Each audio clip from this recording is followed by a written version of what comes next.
Tahukah kamu bahwa tidak semua potongan daging itu sama? Masyarakat umumnya mengenal daging sebagai bahan makanan sehari-hari. Dua potongan daging yang populer adalah sirloin dan tenderloin. Meskipun sama-sama berasal dari sapi, kedua potongan ini memiliki perbedaan yang signifikan dalam hal tekstur, rasa, dan harga. Lantas, apa saja perbedaan lain dari kedua potongan daging tersebut?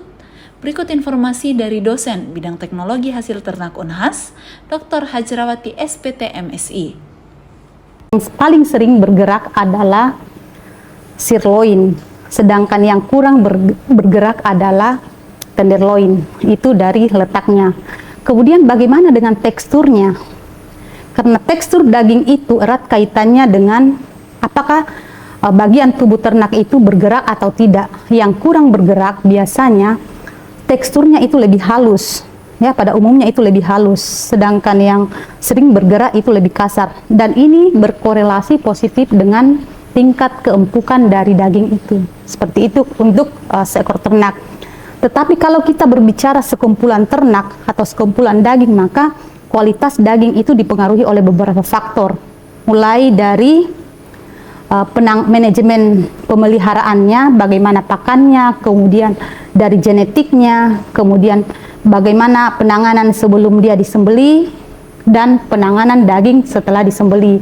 Termasuk ada istilah pematangan daging atau maturasi. Kadang juga kita sebut dengan aging. Jadi kita matangkan dulu dagingnya sehingga dagingnya akan empuk. Karena apa? Karena ada beberapa enzim yang bekerja di dalam daging yang berfungsi untuk mengempukkan daging. Seperti itu yang terjadi di dalam otot, kemudian dikonversi menjadi daging. Selain itu, faktor lain yang mempengaruhi kualitas potongan sirloin dan tenderloin adalah cara pemotongannya.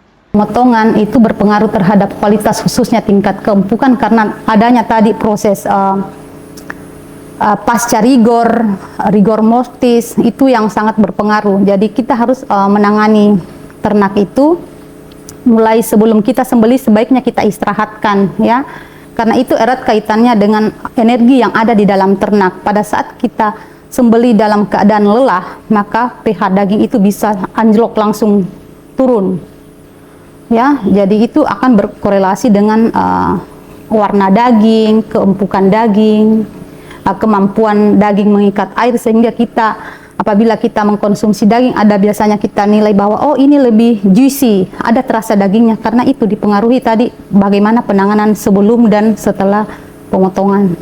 Tetapi tahukah kamu bahwa kualitas daging bisa saja dipengaruhi oleh lemak dan protein, tetapi tidak selalu yang berlemak itu baik. Karena di dalam penilaian kualitas daging, terdapat istilah marbling yang ada di intramuskuler daging. Jadi protein dan lemaknya harus pas, tidak banyak juga tidak kurang, karena akan berpengaruh kepada rasa daging tersebut. Kalau di masyarakat yang sudah mengetahui kualitas daging, atau kita membeli daging di mall, ya, atau sudah ada grade daging, otomatis yang lebih empuk, yang lebih mahal. Jadi tenderloin yang lebih mahal. Tetapi kalau masih di pasar tradisional yang tujuan pemasakannya mungkin dibuat rendang, dibuat konro, itu mungkin tidak terlalu signifikan harganya, karena tidak memilih mana yang empuk, mana yang tidak empuk, karena kan tujuannya juga dia akan memasak lebih lama. Tetapi kalau misalnya sudah di outlet yang ada grade-nya, grade daging, ada peruntukannya bahwa ini untuk steak, ini untuk membutuhkan keempukan yang tinggi, maka dia akan memperhatikan harga dagingnya. Dia akan membuat grade berdasarkan tingkat keempukan. Melalui ilmu daging, saya sangat berharap bahwa dari ilmu daging saja kita semakin kagum dengan ciptaan Allah melalui ilmu itu. Bahwa betapa sempurnanya ciptaan Allah ini. Melalui ilmu daging saja, yang tadinya kita berpikir bahwa oh, daging ini empuk dan kurang empuk, tetapi melalui itu kita tahu bahwa Allah menciptakan sedemikian rupa, semua seimbang.